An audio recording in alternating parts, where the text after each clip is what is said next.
Okay, so we're here with Wayne Raman. He has a fight coming up next weekend at MFC.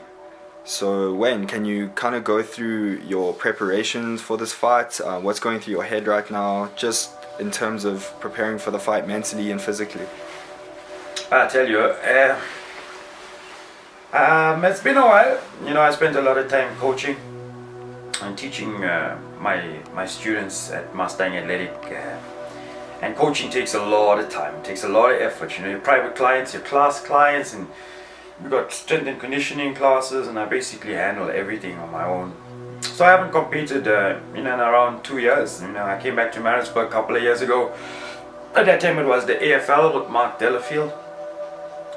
Yeah, it's been a very interesting 12 weeks, or 10 weeks, sorry, 10 weeks of training. So I basically, I've been in the sport for so long now, since its inception, since it started, and I've come a long way. So this camp is all the knowledge I have acquired over the last 20 years has come to this. I understand how to prepare now. I don't do too much, neither do I do too little. There's a lot of fine tuning. There's a lot of strength and conditioning. So basically, I put in 27 rounds of sparring every week. But that's excluding my mid sessions, bag work, and rolling sessions and things like that. Just 27 rounds of sparring every week, and I feel good. I feel I'm in incredible shape. I really made a lot of fine tuning, a lot of touch ups. Not being too opinionated, but rather focusing on what's working, taking away what's not working, just kind of putting it to the side until I need it. And I'm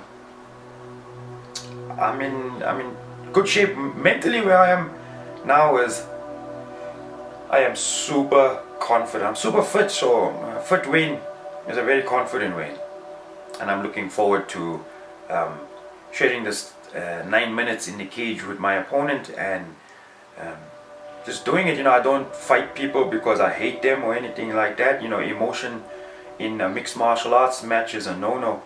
It's like adrenaline. If I feel adrenaline, then I'm doing something wrong. Just cool, calm, relaxed. All my experience and all the years of training has finally come to this.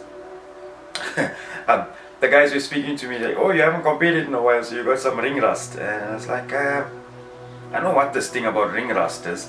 I fight every day. I train every day, 7 days a week. I have active rest sessions. The only time I will take a break is if I'm ill or if I'm injured or I have an important appointment in. I'm a nurse. I specialize cardiology, so if I got some appointments to keep there, it's the only time I kind of miss. But other than that, that's how we do it in the Midlands, We're just a bunch of cowboys, and it's just go, go, go, go, go, go, go, go, go. Very smart. So, looking forward to it. I'm really looking forward. I'm very excited about it. My team is really excited about it. What are my thoughts about this match? The thing is, you must never anticipate the outcome of the engagement. Never think whether it should be ending in victory or defeat. Just let nature take its course. That's straight out a quote of Bruce Lee, by the way. So, yeah, I'm good. I feel fantastic. Thanks. Yeah, so I've been following you guys on social media. I've been seeing the way you guys have been training. One thing that's really stood out to me has been your sports conditioning, the way that you've been preparing your athletes physically for these events, and not just the MMA events, the other events that you guys are competing in as well. Yeah, nobody's really touched, nobody's really got what it is like to do strength and conditioning for a mixed martial artist because of the diversity. You're wrestling, you're boxing, and you're kickboxing, and you're doing jiu-jitsu, so all those elements demand different fine-tuning. So we have to go forward, and we have to move forward, and we look at the old ways of strength and conditioning. What was it? Battle ropes, tire flips. So every mixed martial artist out there knows what I'm talking about when it comes to the strength and conditioning. What we have done at Mustang Athletic is we've pushed the envelope on strength and conditioning. We stopped asking ourselves, well, what are other people doing and what would we do? And once we asked ourselves that question, we entered an entire new plethora of the strength and conditioning aspects. We researched the best athletes in mixed martial arts today, the fittest of the fittest. And we realized something, that in order for us to participate at the highest level, at the elite level, whether it be OCR warrior race, whether it be Ironman, Mudman triathlon, or whatever the case may be, we needed to be at peak physical conditioning. And I realize, a lot of people, a lot of coaches and fighters are very opinionated about strength and conditioning. But I tell you what, fatigue will make any man a coward. And it's purely that men shy away from doing these extreme conditioning training, because it's exhausting and you get to face yourself and say, wow, I'm not as strong as I thought I was. I'm not the best guy in the game here at the moment. So the ego gets really tainted, really dented. I take it's inspiration, and I take inspiration from CrossFit. I take inspiration from powerlifting. I train with powerlifters. One of them are currently in my camp helping me out. He's also a wrestler. I take inspiration from gymnastics. I'm on the bike, I'm on the mountain bike. I'm riding 20-30 kilometers up World's View, getting high intensity volume, lots of volume into my legs. That kind of cycling translates very, very well into mixed martial arts. Lots of mountain runs, not hills, mountains, like high altitude.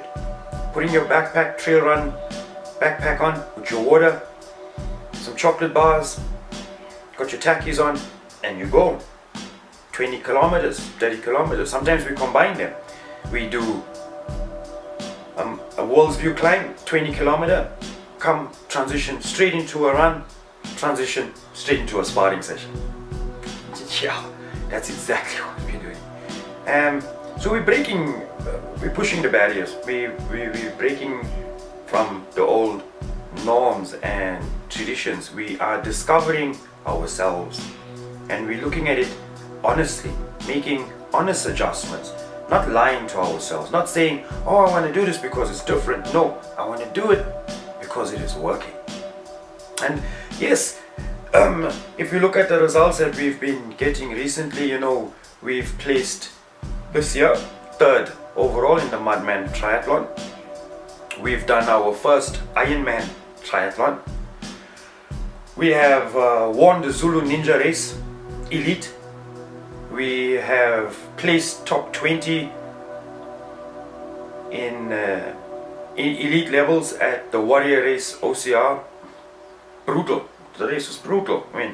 To push yourself out there for 5 hours over those obstacles, your arms are burning, your head is aching, your heart, you can feel your heartbeat in your temples.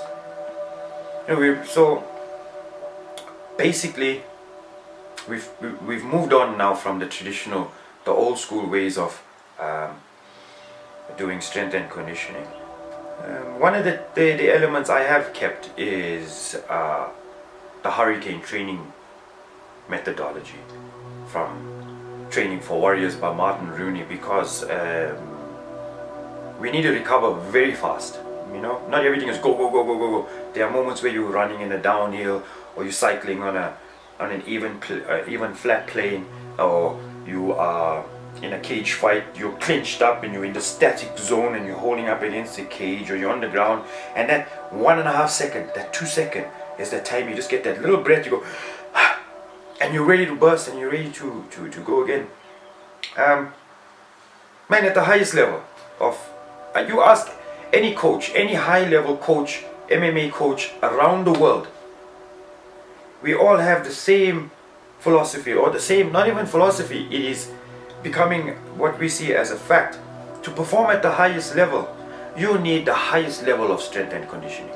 Nobody will be able to fight the best fighter in the world today without being in solidly good condition. I mean, I'm talking about 5-minute rounds of just non-stop work.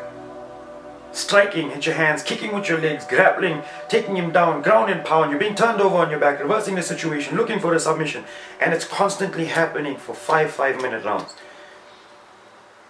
You're gonna have to be in the greatest shape of your life, in the greatest shape of your life. And I got exposure to, in Maritzburg, we got world-class athletes in Maritzburg. We got Guinness world record holders, we've got world champions, you know. And I'm out there learning from everybody. I generally tend to shy away from people who are very opinionated about things, because they don't really get it, because it's always about what I think. I think you're trying to overtalk or trying to overshow somebody else. But I like to train with honest people, and I find the honest athletes are the athletes that actually go in there and do it.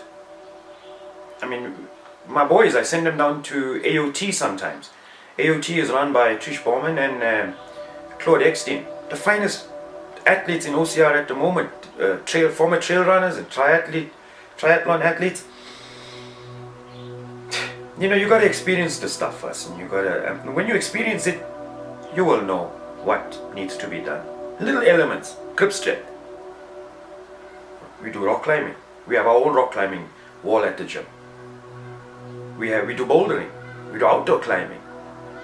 OCR training demands you to have a superiorly strong core, strong cardiovascular system, and insanely tough mental, a tough mindset. And we've built a rig at Mustang Athletics, so we've got everything from hanging ropes to balls that you gotta develop your grip strength on, to monkey bars, to a salmon ladder. Just pushing the limits, and it's coming to fruit now. The hard training that we have been putting in, it's bearing, it's really bearing. So I have my basic beginning guys that they love to train and they want to get in shape, things like that. But then I have this other crew of just elite athletes, and for them we have the X-Fit program. It's actually pioneered by Kyle Spires and myself. Kyle Spires is a coach alongside with me, phenomenal athlete in his own right. And we basically put together these programs. I won't say programs, they're very adaptable things that we do, because we're freeing ourselves from like styles, systems and methods. No style, no system, no method. I want to be Wayne, he wants to be Kyle. I want my students to express themselves how they express themselves, and it demands a lot of honesty. I observe, and I'm a big fan of mixed martial arts as well, and I watch a lot of UFC and I watch a lot of EFC, and it is so evident. It is so evident that the man who's got the strength and conditioning combined with his technical attributes in mixed martial arts, your brain is utilizing oxygen efficiently, your heart is utilizing oxygen efficiently, you will heal faster, you won't get tired as much, you're not susceptible to being knocked out and being put to sleep that often. You can fight off the chokeholds, your arms in a grappling situation. You know, I have my own submission grappling team. I don't really train mixed martial arts fighters anymore in Maritzburg. I send them all to Johannesburg. Yeah, go up to FFM, that's where it's happening. But with me, I'm working submission grappling, and we go down to the ground quest, little small Maritzburg, and yeah, we just bring home limbs, bring home the gold. And I think our best attribute at Mustang Athletic is not being opinionated. It is definitely one of our biggest strengths. Look, the humility I teach my students is not the one of let people walk over you. No. It is the one of, if you have humility, you will learn. There's a great saying, you know, I'm a former high school teacher. I used to teach English, high school, matric, and I used to say this to my students. The more he saw, the less he spoke. And the less he spoke, the more he heard. Those are the words of the wise old owl that we read from all our ladybird books and things like that. But just don't talk. Take in information, sift through that information, make it your own. Very honestly, knowing your strengths, knowing your weaknesses, and we will be just fine. So yes, we in the Midlands, that's how we do it, you know. It's a very rough place to live. The climate, the area, the people, there's a lot of adversity to face. And one of the things the Midlands is known for is developing studs, racehorses. That's where we come from. Lots of farmland. And that's why we have that cowboy attitude, you know. They call us gunslingers because we're just ready for a showdown. You know, it's just how it is. So, strength and conditioning, we growing, definitely growing, definitely getting better.